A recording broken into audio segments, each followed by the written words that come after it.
Those new images overnight. Some of the first of the parents and children reuniting after being separated at the border, but there are still so many at more than a dozen shelters around this country, including babies and young children who don't even know their parents' numbers, obviously. This mother from Guatemala together again with her son. A Trump administration official now claiming that hundreds of families have been reunited since May. But there are still questions about what will happen to those still separated. The announcement coming on the heels of First Lady Melania Trump's surprise visit to a shelter for immigrant children in Texas. So let's get right to ABC's chief White House correspondent Jonathan Karl tracking the latest this morning. Morning, John.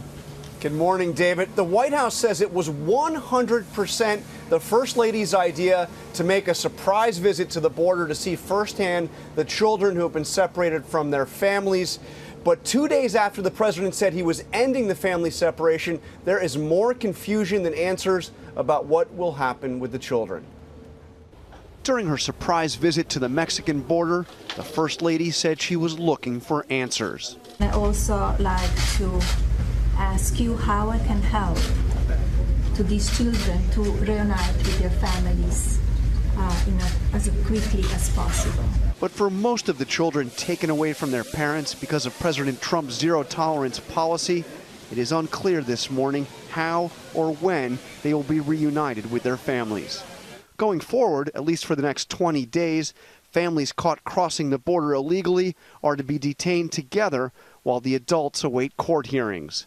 But where will they be held? The Pentagon says it is looking into options for housing some 20,000 unaccompanied children in military facilities near the border, but not for the families.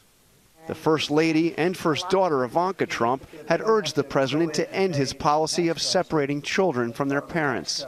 In her 2 hours on the ground in Texas, the First Lady asked about the mental health of the children.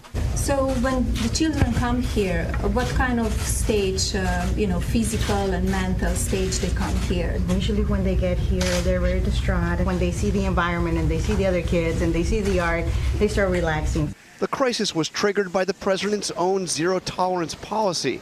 But in the meeting with his cabinet, he once again falsely put the blame on Democrats. The Democrats are causing tremendous damage and destruction and lives by not doing something about this. And they know that. While the First Lady sent a message of compassion on her trip to Texas, she made a curious fashion statement, wearing a jacket as she left Washington, and when she returned, it said the words, "I really don't care, do you?" Her spokeswoman said, "It's a jacket. There was no hidden message."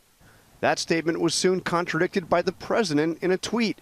He said the message written in big letters across her back was actually aimed at the, quote, fake news media. Melania has learned how dishonest they are, and she truly no longer cares. We reached out to the First Lady's spokesperson to ask if, in fact, the president was correct, and that's what she meant by wearing that jacket. No answer from the First Lady's spokesperson. But, David, there is absolutely nothing to say that what the president said about that is actually the case. Yeah, a lot of people focused on those words, but we're going to remain focused on the children and these families. And, John, I wanted to ask you about Congress still struggling to act on immigration. Where does that stand this morning? Going nowhere fast, David. The House of Representatives voted down a hardline immigration bill yesterday. They were supposed to vote on a more moderate bill. They're going to try that again next week. Possibly, we're not unclear. That vote was supposed to happen today. But the bottom line is there is no sign whatsoever of any bipartisan agreement on any aspect of this immigration issue. All right. I know you'll track it through the day. We'll see you on World News Tonight, John. Thanks so much. Hi, everyone. George Stephanopoulos here. Thanks for checking out the ABC News YouTube channel. If you'd like to get more videos, show highlights, and watch live event coverage, click on the right over here to subscribe to our channel. And don't forget to download the ABC News app for breaking news alerts. Thanks for watching.